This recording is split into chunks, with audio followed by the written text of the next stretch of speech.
Hello, everybody, and I have such a treat for you today. This is a woman who I've had a couple of conversations with, and we've just connected, and they've been really pretty mind blowing. So I said, you have to come on my podcast. And so you are going to be meeting Linda Perry. She is a recovering attorney, and I know that we'll talk more about that, a master mindset coach and a business strategist who believes that the key to a crazy, successful business is putting mindset first.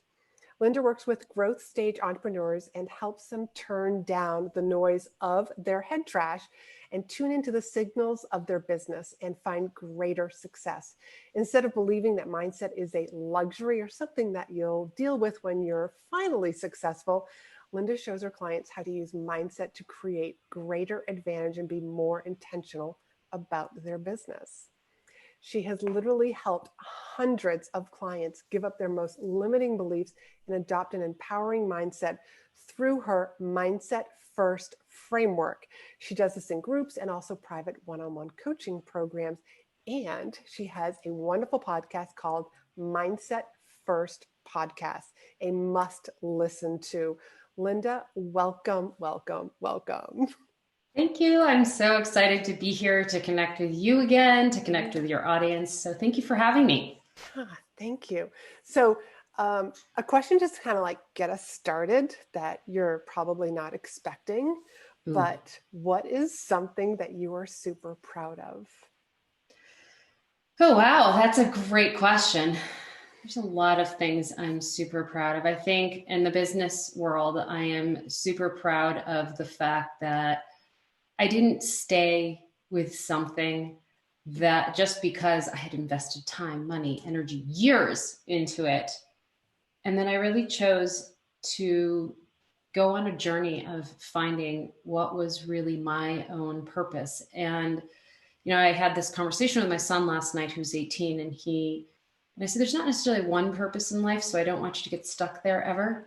But the thing I'm really proud of is making that decision to go after something bigger, to leave something that wasn't working, to really honor myself in that way. And, of course, as a mom, I'm always proud of what I've done, with my children, but also to set that example for them, because I was 40 when I reinvented myself. And the truth is I want them to know that there is no time frame on when you find your purpose. There is no set course that you have to follow. And for me, that's really what I'm proudest of. I love Great that. question. I love that. And I want to talk more about the recovering attorney stuff also and how you kind of found yourself. What habit, and I think I know the answer to this question, what habit could you not live without? Oh, wow. That's so funny. I'm trying to think which one. What habit? I think, I think of my morning habit is probably it. It's really like I get up, I read. It's literally like a series of habits I call Mind, Body, Business, where I sit in the morning and I read for at least 30 minutes. I write and I work out, and it really gets me ready because it's also this really big self-worth piece for me. Like this morning, before I got on the podcast interview, I literally did all those things. I read, I wrote, I worked out, had all my vitamins. I felt like that feeling of, yes, I'm doing good for myself and I matter. And that's huge. Sounds like some great self-care.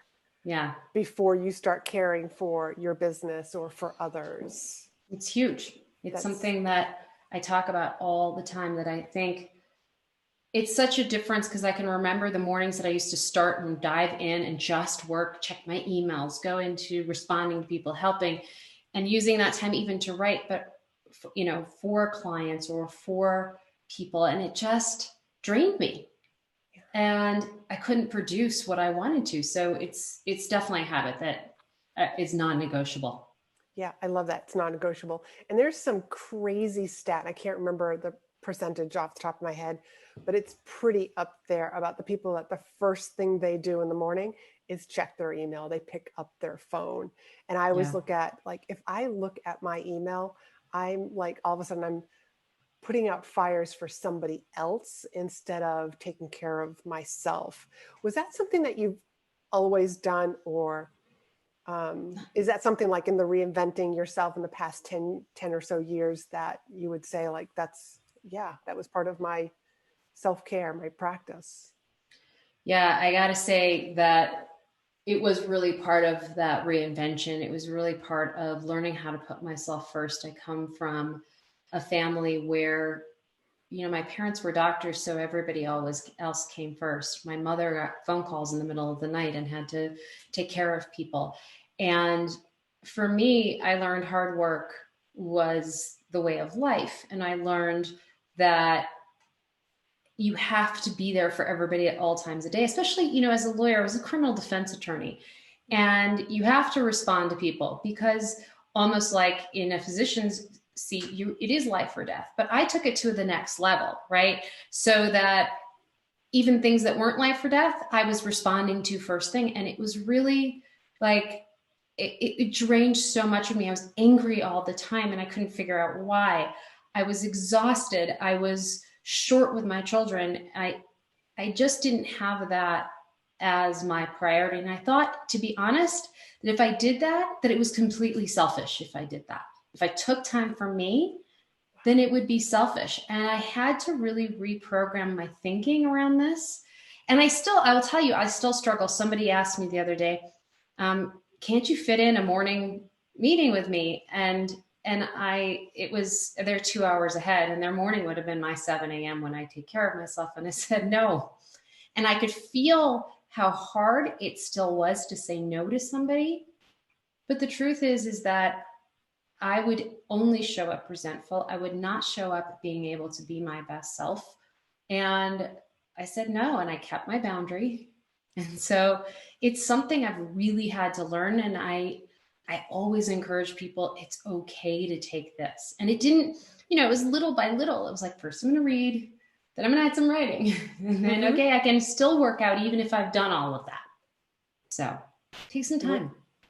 Yeah, you didn't just wake up one morning and say, here's my morning routine that I'm just going to completely enjoy. Instead, it was like, like you're stacking things, like, let me just add this and then add a little more. And I love the healthy boundaries and how you were kind of tested, if you will, with this request. And you were like, you held true, like, nope, the office isn't open. Yeah. It's about me. So kind of like, I just want to like go back to like the recovering attorney part. And during becoming an attorney, I mean, at what point, because you mentioned earlier about like you had invested so much time and so much money, becoming a lawyer is not like you don't do it in a year. Like you're right, there's so much time. Is that when you learned about mindset, or that this just isn't fulfilling me? It's funny because how I came to mindset had nothing to do with the law. However, I had always known that law had really been a default. I mean, I ended up in law school because I was an English major. I liked to write. My parents they were so, they believed so much that you needed to have a profession. And because I fainted at the sight of blood, clearly I wasn't going to medical school. I decided that, okay, you could either be really doctor, lawyer. And I went, okay, I can go be a lawyer. And my mother would be like, there's so many different things you could do with this. Mm-hmm. And I decided, okay, I'll go to law school. And I always sort of knew that it wasn't that I had this crazy passion for it, but I enjoyed it. I mean, I will tell you, I loved law school more than anything. And I found it so interesting. And then I spent the next 17 years being a federal criminal defense attorney and didn't really plan on ever doing that. I thought I was going to do policy work. And so what I had realized is that in that process, I'd sort of recognized I'd fallen into it. And while I was really good at it, and while I had some really cool parts of that job, it always felt like I was wearing a sweater that was too tight. And so I always had this suspicion that this wasn't my ultimate journey. And the way I ended up in mindset work, though, was because my personal life had exploded. And in 2004, I was standing in a Barnes and Noble and trying to find books about finding peace in the middle of a divorce. And there's this book that's staring at me called Spiritual Divorce by Debbie Ford. And it turns out that was the only book she wrote about relation or divorce. She had more on relationships, but Debbie wrote 9 best-selling books that really started to change the way I saw my life. And Debbie was a student of Deepak Chopra's. She was a teacher. She had a life coach training institute. And about 5 years after I discovered that book, reading her stuff, doing some sort of self-help at home, I took a look at my new husband and I said, I think I want to do this. He said, go for it. Because what he had recognized was that law had made me a person that was angry. And I can't blame it on the law, but that I wasn't fitting in, right? And so he said, go for it. And the rest, as they say, is history. But the second I started to do Debbie's work, I saw my life change. I started to have a better relationship with my husband. I started to have the confidence that I never found as an attorney. You see, I would walk into a room and have to display confidence. And especially particularly when you find yourself often as the only woman in the room or the only woman in a prison, you display confidence, but inside I didn't have that core confidence that I knew must exist somewhere. And it was through Debbie's work that I was able to stop looking outside of myself and connect within and find that core confidence that ultimately gave me the ability to say, Law, I love you. I am taking pieces of you with me wherever I go, but this isn't what I want to do. Wow. Yeah. That's huge. Yeah. So in just listening to your story and knowing that you're a business strategist, and made that pivot and change, like, obviously you must help your clients, do the exact same thing. Like, how do you pivot, knowing that, like, you've done it, you've experienced it. Yeah. I learned early, I didn't originally start working with businesses when I went into coaching. And what had happened, really, it came out of a curiosity to learn about why actually life coaches fail. There's about 80% of them that don't succeed. Mm-hmm. And what I learned was because they don't implement the strategies, the business, the content, the marketing that needs to happen. So I really went on to a journey of exploration there and ended up actually writing and doing strategy for a lot of businesses for a while. And the mindset piece really always was there. And what I started to recognize was you cannot break through and have an intentional business unless you prioritize your mindset. And here's what I mean. And you can't pivot and follow the direction you want unless you have your mindset foundation. Because you may want to maybe leave your job, but you're going to find the hundreds of reasons. You're going to find the fears, and they're going to hold you back. You may want to get to the spot where you're the most successful person in the room, but you're going to keep bumping up against the same ceiling over and over again if you're not dealing with your mindset. So no matter what skills you bring, no matter what business acumen you have, no matter what strategies you implement, they will always fall short if you aren't aware of your mindset traps and if you're not moving past them. And as you and I have discussed, some of the biggest ones that hold people back are fear, right? Resistance, right? We compare ourselves to everybody. There's the great old imposter complex that, everyone's going to find out I'm a fraud. I don't know what I'm doing. There's money mindset. So, and then there's a whole host of stuff in between with limiting beliefs and all of that. And unless and until that gets taken care of, you can't move forward. I spent 14 years in a law firm that I knew I wanted to leave, but I was so scared of leaving because I thought, you know what? Here I'm a rock star. Here they think I'm amazing. If I leave, they're going to discover that I'm actually a fraud. That's the story I told myself. And that's the story that people tell themselves that stop them from pivoting or following their dreams. And it's so heartbreaking to watch. I completely agree about the heartbreaking stuff and all of those things about like, what will people think? It's all this stuff that's external to us instead of listening to our own voice, listening to our own inner guidance.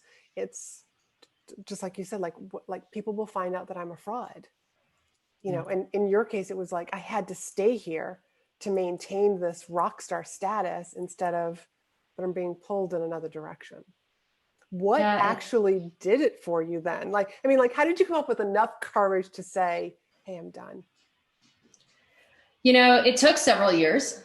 I think I started my journey with mindset and got trained, but didn't leave the law for another few years.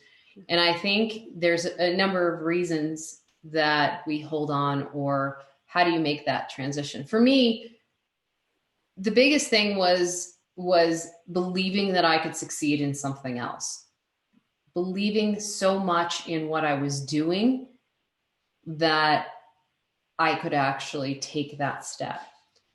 A lot of us don't trust. When you first have this inkling of, I want to do something different, we don't trust it. We think it's a fancy or a fad or some sort of, how do I know this is right? I actually had the same conversation with my son at 18. He's sitting here and he's very thoughtful at 18. And he's like, on one hand, he wants to do pre-med. On the other hand, he wants to be a stand-up comedian. And how do I follow my heart and go with the stand-up comedian thing and fail? And we had this whole conversation around it. And the truth is a lot of the reason I left law is that I got comfortable with failing and knowing that my purpose was big enough that I would continue to go. One of the first things my husband said to me when we started dating was, you haven't failed enough. And I looked at him like, what? And he's an entrepreneur and he's run his own businesses and he's been up and down and has had quite success, and he understands the path to success. And he looked at me, he's like, you haven't failed enough. And I said, who wants to fail? Are you kidding? Absolutely not. And in the law, there's such a, absolute thought of, you can't fail. It's a whole proposition of winning. And there were dire consequences, particularly as a federal criminal defense attorney. So I realized that I had to get comfortable with failing. And I had a husband who was really comfortable if I failed. I had the support I needed. And I do think that that's really important, whether it's a spouse, whether it's a friend, whether it's a parent. And I will tell you, my mother, who had been somebody who was so, you have to pick a profession, was really supportive of this too. She believed in me and recognized that I was serious about it. And it took a while because, you're so conditioned to thinking, I can't do something, right? I'm supposed to follow this track. And I can remember it took a while. My husband and I were having a conversation. I said, okay, I'm done with taking legal clients. And the next day I get a call from the government. And I was on a program where the government actually paid me to defend people who couldn't afford services. And because the public defender's office was so busy. And so they said, can you be at a bond hearing this afternoon at 1 p.m.? And I said, yes, I can. Click, hang up the phone. And I stopped for a minute and I went, whoa, I promised my husband that I wouldn't do this. Yeah. And I had to remember this training that, and this thought process that we have to believe that there's floorboards underneath us, even if we take a step that's unknown, even if it's scary. So I called back the government. I called back and I said, you know what? I can't take this case. Thank you very much. And that was the first step. And no matter what rent I had to pay for my office, no matter what was there, I trusted that I would find the work that could pay myself and my rent and all of it. And it did. Wow, what courage to call them back up. Because you were really honoring your word to yourself, your word to yourself, your word to your husband that you had said. And even though you didn't think about it, at the time of the call, but I just got to say, like, my hat's off to you for like calling them up and just saying, I'm sorry, I can't do this. Yeah, it was scary. Yeah, I bet it was. Can Yeah. we talk about this whole fear? A lot about what your husband said, that you haven't failed enough. And how do you get okay with failing and that fear of failing? Yeah. That's a huge one. Um, First of all, when it comes to failure, I think it's an opportunity for all of us to reframe failure. Failure is really opportunity in disguise. Mm, Failure is really the only road to success. You know, whoever you've looked at as an overnight success, it's just BS. Because the truth is they've had their failures and they had to overcome them. So it's really this fear of something, of looking bad, of somebody rejecting us, of all of these things. And while I tell people I'm never going to make your fears go away, it would be so awesome, wouldn't it, if we never had to feel fear again? yeah. Would be, you know, it'd be great. I can go do anything. But fear is also our friend. Right. And I was about to say, the thing is fear is an opportunity to shift. And fear is exactly that. I tell people this all the time: make fear your friend. And here's how you really want to start to think about fear. Fear is natural. It's actually a good thing. You don't go down a dark alley. That's good. You don't go too close to the edge of a cliff, Mm-hmm. right? Because Right. of fear. Fear is actually a protective mechanism that has existed since caveman times. We're really always looking out for that lion that's going to pounce. And so the truth is fear is a good thing unless it is keeping us from the things that we need or want to do that are aligned with where we want to go. And so the thing that I often say is that if you feel fear, it is not time to run from it, because what happens is most of us want to shove it down, shove it away, run from it. In fact, we need to turn to fear. Fear is that gift that says, I'm about to break through that ceiling so that ceiling becomes my new floor. It is telling you you're about to get into some scary stuff, but it's often, in business sense, really good, because you're pushing yourself in some way. You are challenging yourself to grow. And so fear is actually a friend. And I often say, ah, fear, there you are, my old friend. Thank you for showing up. Which sounds so weird because people are like, you thank your fear? And I said, I do, because it's there to protect me. And once I recognize it's there to protect me, I can feel my shoulders drop. I can feel myself relax. And I ask, what do I need to know? It's a simple question, but what do I need to know in this situation? And the truth is that fear is going to come up with all sorts of stories. And most of them, I'd say 99% of them, are rooted in the past or some sort of fiction that we've created from some unresolved emotion in the past. So fear really, if you challenge it, has no ability to give you any real facts. So Yeah. fear is your friend, but if you go, hey, fear, what you're really talking about, like, I'm going to lose my house, I'm going to be shown as an imposter, I'm going to be shown as a complete fraud, that's not necessarily going to happen. It has no ability to prove what will happen in the next moment. Right. 100%. And I feel like that a lot of times we get stuck in, like, we feel fear. We don't question it, like what you're saying. We just take it like, oh, fear, like, let me go in the other direction, instead of what you're saying, like, oh, fear, here you are again. What's going on? Why have you showed up? And just to be able to hear those reasons is almost like, oh, you think I'm going to make a fool of myself?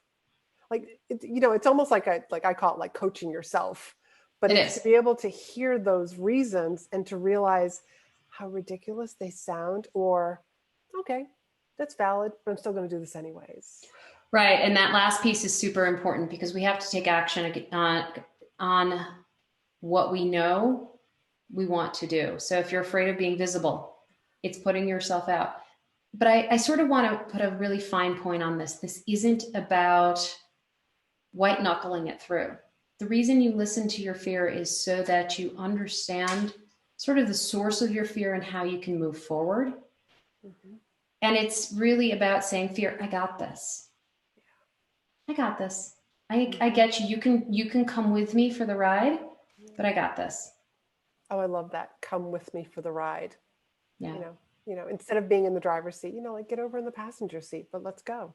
That's exactly right. Let's talk about something that I hear a lot of, like new people and even my own clients, and I know that you do too, imposter syndrome. Yeah. Especially when we're just starting out, Yeah. or you're new to, whether it's new to the entrepreneurial world, you're taking a pivot, or you're just leveling up. There's that imposter syndrome that does show up. Yeah. Yeah. And I would say, venture to say imposter, it's I call it imposter complex, whether you call it syndrome or complex. There's some debate about which is which, but the truth is imposter complex can show up at any time. It is not just prevalent, which is, I think people think, okay, it starts out and it is with newbies, but it does continue on if you sort of don't take a quick, again, look at it. Imposter complex is basically saying, I'm afraid people are going to think I'm an idiot, that I don't know what I'm doing, that I'm a complete fraud.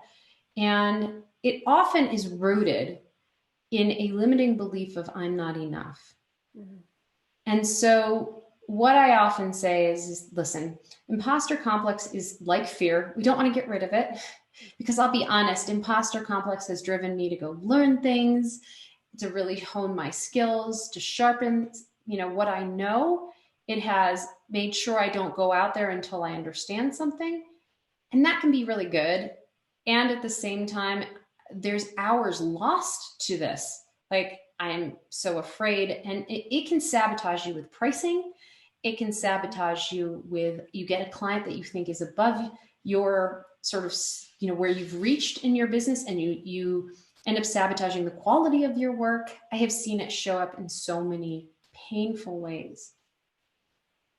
The way to start to break down imposter complex really is, again, similar to fear. It's time to reframe this. It's a thing that's there saying, okay, I'm reaching that end of the reef in Nemo. I'm about to go into the deep sea, waters, and I don't know what's out there.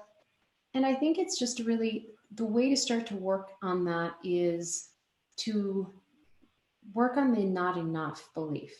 We all have this limiting belief. And I say all because I have yet to encounter maybe one or two people who don't have that not enough feeling, but we're not good enough. And so we feel like someone's going to find that out.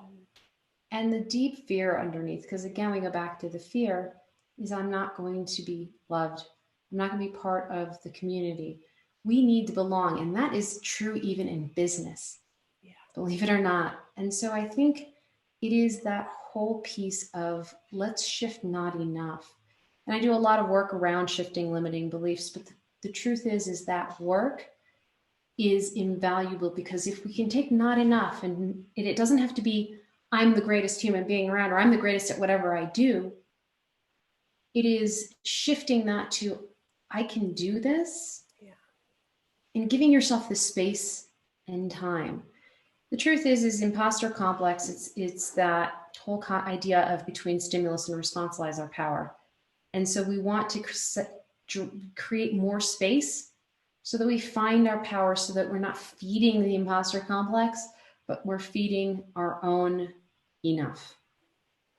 And do you think this imposter complex is related to comparisonitis? Sure. I think it's like, my poor son is going to be like, why are you talking about me? But we had this whole conversation last night, literally for like a good 45 minutes. And it starts, if you think that your imposter complex, by the way, started today, it started way back when. I mean, think back to grade school, where you're starting to compare yourself to others. But yes, we can think we're okay. And then we start to compare, and we start to doubt, whoa, wait, I thought I was enough, but maybe I'm not enough, like, oh man, they have something that I don't have. And so you start to second guess and doubt yourself. One of the reasons I talk about building a super intentional business is that comparison will destroy your vision. And why I ask people to anchor so deeply into their vision is, when you anchor into your vision, there's no room for comparison, which then there's no room for imposter complex to come in some ways. So Yes, comparison can be so deadly to your ego and to your sense of self. And I could tell you to stop it and get off social media. And yes, you almost have to set boundaries around that because you have a choice of what's feeding your thoughts. Yep. And comparison is not always feeding your thoughts in the best way. No, No. not at all. So what is a tip or an exercise that you have your clients go through, like to just help either notice the fear or to get over the fear? You know, well, one thing about noticing fear is just start to notice your own body. What do you feel when you have fear? And next time you're in a fear mode, where do you tense up? Do you feel it in your throat, your stomach, your shoulders? What happens? Because you want to start to notice the physical signs as well, because the physical signs will sometimes tell you before your own brain will tell you what you're feeling. And so if you're feeling that lump, okay, that's fear. So at least have an awareness to it. And with fear and resistance in particular, I recommend people start to separate fact from fiction. This is a great exercise to simply say, and I borrow this from my dear friend, Nancy Levin, this piece that's coming up.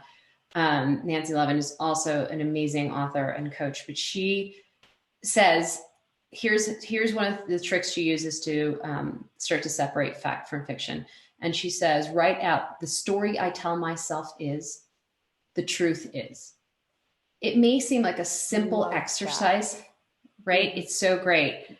But the story I tell myself is, the truth is, you start to then get the distance you need again between stimulus and response so that you can actually make decisions from a place that's aligned with what you really want versus making that decision from fear. So that's the really like one of the most important tips that I sort of say, here's how you start to get some space and so you can breathe a little bit. Yeah. Oh, I love that. That's a really beautiful exercise. Yeah, it really is. Wow. So any tips or tricks for newbies or even experienced people around their mindset? Because I feel like it's always a practice, and I'm always like, for myself, I'm always like learning something new about the whole mindset practice. You know, I think recognizing that it's as important to structure time to work on your mindset as it is any other aspect of your life or business is really critical. And make it your own. People love to meditate. I've actually never been a huge meditator. I have on occasion. My meditation would come while reading, while working out. Running was a great meditation until I hurt my back. And really just recognize that it's more than knowledge. You have to start to take action on the awareness. Awareness is the first step. Choice is the next.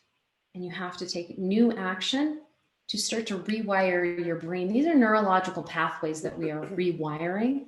So I encourage everybody who's just starting out, read the books and take the action that some of those books recommend. They're great. You could get a lot out of them. But structure that time. It's so crucial. I agree. And I always say that awareness is half the battle. Yeah. But like you said, like it's like once you know this information, you can't go back. No, you can't. Go back. And it really is a practice. And I'm a neuroscience geek. I mean, I'm just fascinated by the brain. And so you're right, it's all about rewiring ourselves, Really. and deciding what beliefs we want instead of believing all those limiting beliefs. So this has been such a pleasure. I have a couple more questions for you, and they Great. are, what books are on your nightstand? Well, what books are on my nightstand? I'm currently reading Burnout by Emily and Amelia Nagoski. That is a great book for women, particularly about what causes burnout and how we can complete the stress cycle. It's a great book. I am a huge fan of Nancy Levin's book, Worthy. It's one of my favorites for self-worth. I also have a ton of marketing and strategy books. If you actually saw, I hate clutter. So there are some all sort of hidden behind my bed in a space, just piles of books. but there's so many, I really teeter-totter between mindset books, strategy books, and I'll go with some fiction on occasion. So, Very nice. That's a yeah. nice little variety. Yeah. And what advice do you wish you had learned years ago? I think the piece is to really trust that inner voice. I ignored it so much. It's funny. I wanted, as a 20-year-old, to go to New York and do copywriting, and I would have probably, hit this whole cycle maybe even a little bit earlier. Really trust that inner voice. Don't ignore it. It will find its way out, even if you keep shoving it down. And so honor it. Yeah, I agree. I love that too. Yeah. Besides your podcast, which is going to be linked in the show notes, can you tell everybody like how they can find you and learn more about you and how you help people? Awesome. Yeah. So you can find me on my website, which is lindamperry.com. Had to have the M because Linda Perry's a rock star, so she's got that. I also have a freebie at lindamperry.com/real-mindset-hacks. I'm not a big hacks person, but this is just simple ways for people to get started in the mindset world. You can follow me on Instagram at linda.m.perry. I'm on there daily and will respond to people. And I usually I have 3 different tiers. I have a membership that is really designed for creative entrepreneurs, copywriters, people in the marketing industry, because they're so in their own space. But I work with growth stage entrepreneurs both I have a group course called Scale for Success, and I work one-on-one. So I love talking mindset all day long. So reach out to me. I do answer all my emails. So feel free to just check in with me. Thank you. That's fantastic. So definitely take advantage of everything that she just offered. And I'll make sure that all of that stuff is in the show notes.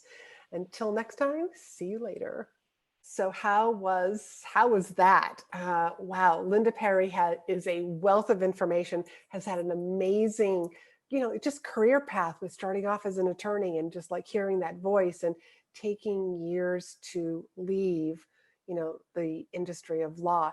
And as I always say, I mean, sometimes like our head and our heart, it takes a long time for them to both get on the same page. So I hope you enjoyed this episode.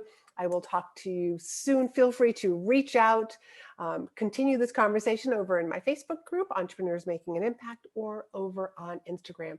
Feel free to send me a message.